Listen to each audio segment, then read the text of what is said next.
નમસ્કાર મિત્રો, શીલાઝ નોલેજ કોર્નરમાં આપનું હાર્દિક સ્વાગત છે।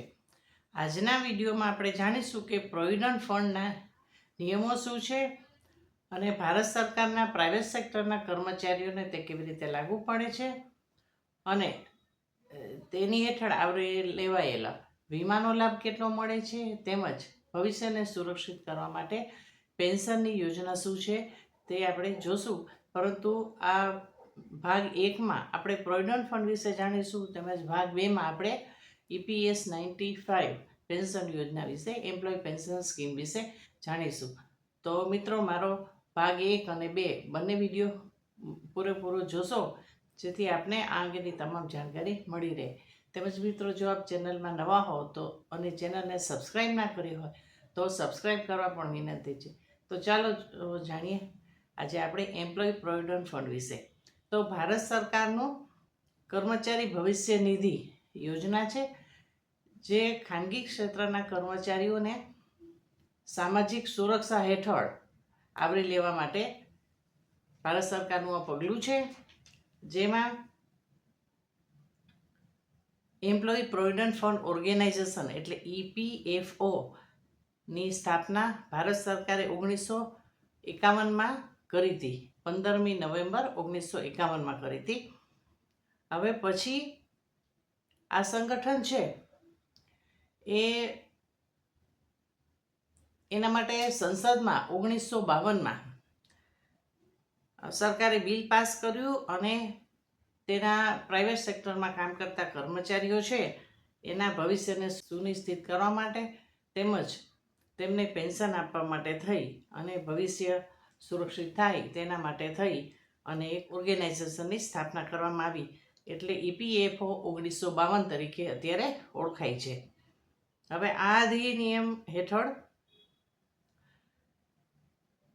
EPF પેન્શન એટલે એમ્પ્લોઈઝ પ્રોવિડન્ટ ફંડ 1952 તેમજ EPS 95 1995 એટલે EPS 95 એમાં પેન્શન યોજના છે અને ઇન્સ્યોરન્સ યોજના 1976 આ ત્રણ યોજના સંકળાયેલી છે। તો આપણે પહેલા વિડીયોમાં જોશું કે EPFO છે 1952 એમાં PF કઈ રીતે ખોલી શકાય છે અને તાજેતરના નિયમો ક્યાં છે, અને ભાગ 2માં બીજા વિડીયોમાં આપણે જોશું કે પેન્શન યોજના છે 1995 તેના વિશે બીજા ભાગમાં આપણે જાણીશું, એટલે EPS 95 વિશે આપણે બીજા વિડીયોમાં જોશું। તો મિત્રો, EPFO છે એ કર્મચારી ભવિષ્ય નિધિ એની સ્થાપના છે ભારત સરકારે 1951માં કરી હતી।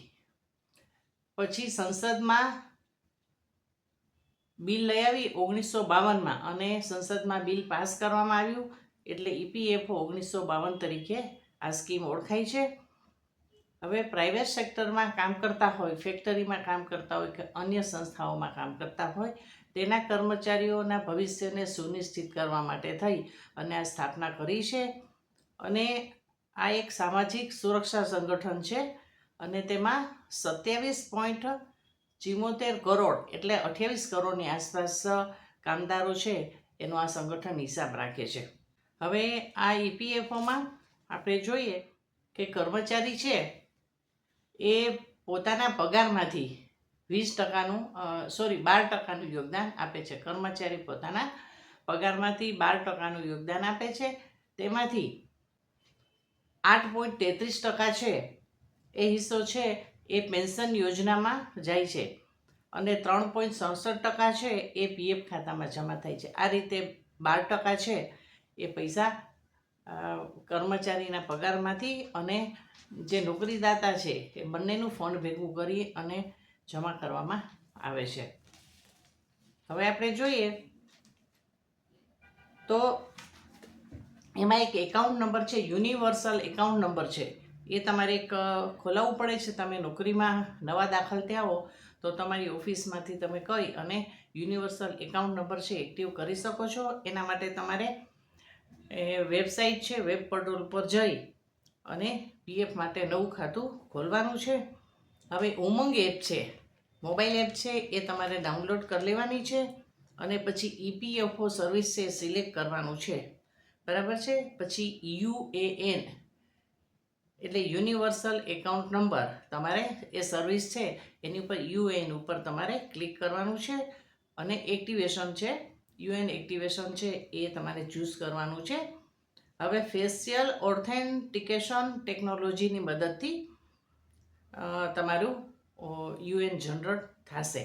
તેમાં તમારે પાન, આધાર અને બેંક એકાઉન્ટ છે એ લિંક કરવા પડશે. આ રીતે તમારું યુનિવર્સલ એકાઉન્ટ નંબર થશે અને એની મદદથી તમે જાણી શકશો કે ઓનલાઈન કે તમારા ખાતામાં કેટલા પૈસા જમા થયા છે. વખત તમે એની પાસબુક પણ જોઈ શકશો અને આ એકાઉન્ટ નંબરથી તમે ઓનલાઈન પોર્ટલ છે એની ઉપરથી તમે તમારું બેલેન્સ પણ ચેક કરી શકશો.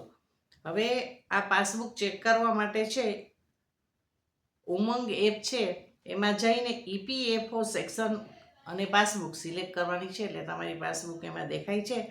હવે મિસ કોલ પણ તમે કરી શકો છો 9966044425 આ નંબર છે એની પર મિસ કોલ પણ કરી શકો છો, SMS પણ કરી શકો છો 7738299899. હું અહીં સ્ક્રીન ઉપર તમને બતાવું છું એ પ્રમાણે તમે SMS પણ કરી અને તમારું બેલેન્સ જાણી શકો છો. હવે આ PFમાં સરકારે છે ઘણા ફેરફાર કર્યા છે અને AI ટેકનોલોજીનો ઉપયોગ કરી અને EPFO 3.0 એ સંપૂર્ણ ડિજિટલ સિસ્ટમ છે અત્યારે ટેસ્ટિંગમાં છે અને અમલીકરણના તબક્કામાં છે. તેનું અમલીકરણ છે એપ્રિલ 2026થી ચાલુ થઈ જશે. તો આમાં શું હતું કે તમારું PF એકાઉન્ટ છે એ ખોલ્યા પછી તમે ATMમાંથી નાણાં ઉપાડી શકશો અને એના વિકલ્પ છે PFમાંથી નાણાં ઉપાડવા વિકલ્પમાં પણ ફેરફાર કરવામાં આવ્યો છે. તો પહેલાં એવું હતું કે કર્મચારી જ્યાંથી એણે ખાતું ખોલાવ્યું EPFO ઓફિસમાંથી ત્યાં જ જઈ અને એના પૈસા છે એ નીકાળી શકતા હતા. પરંતુ હવે સરકારે સગવડ આપી છે કે ATMની મદદથી પણ તમે પૈસા એમાંથી PFના નીકાળી શકશો.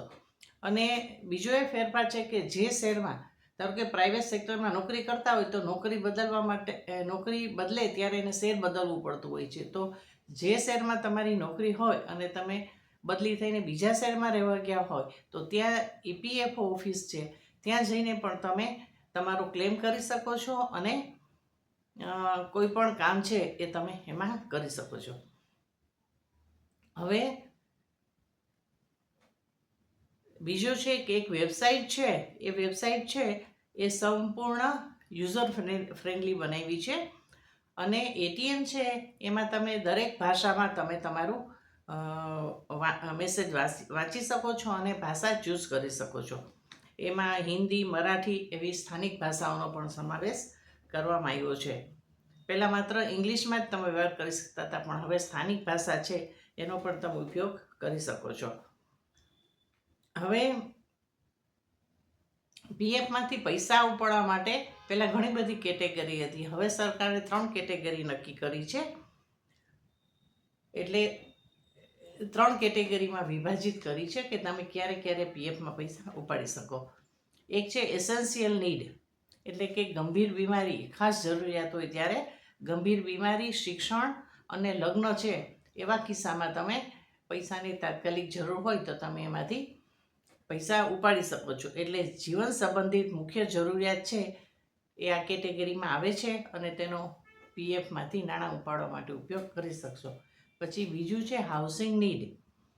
હવે માન્ય આપણા વડાપ્રધાન છે એનું લક્ષ્ય છે કે દરેક માણસને પોતાનું ઘરનું મકાન મળે.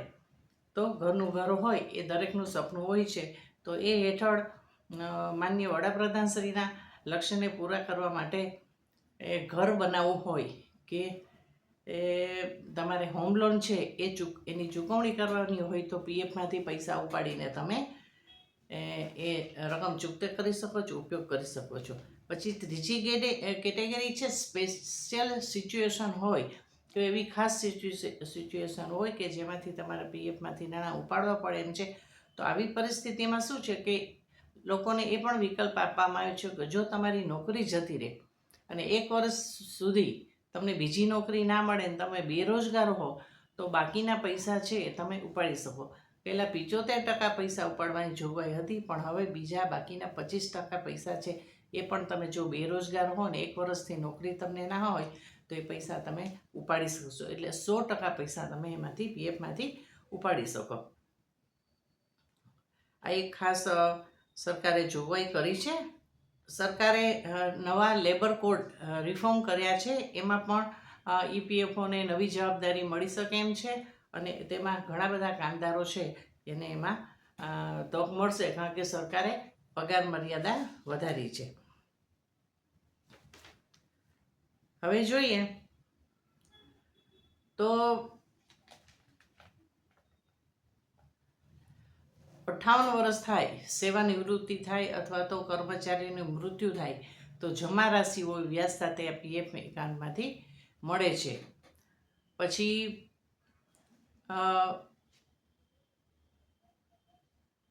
અર્ધવાર્ષિક, સેવાનિવૃત્તિ, અશક્તતા, વિધવા, વિધુર અને બાળકો હોય સગીર વયના તો એને માસિક પેન્શન યોજનાનો પણ આમાંથી લાભ મળે છે. અને વીમા યોજના છે 1976, એના હેઠળ કર્મચારીના મૃત્યુના કિસ્સામાં વધારેમાં વધારે 6 લાખ રૂપિયા સુધીની વીમા યોજના હેઠળ પણ લાભ મળે છે. આ રીતે પીએફમાં જો તમે ખાતું ખોલાવશો તો તમને ભવિષ્યમાં પેન્શન આધારિત લાભ પણ મળશે. આપણે બીજા વિડીયોમાં જોશું કે પેન્શન કેવી રીતે મળે છે, તો મારો બીજો વિડીયો પણ અચૂક જોશો. ચાલો ત્યારે હું રજા લઉં છું. આજના વિડીયોમાં બસ આટલું જ. ફરીથી મળશું નવા વિડીયો દ્વારા. ત્યાં સુધી નમસ્કાર.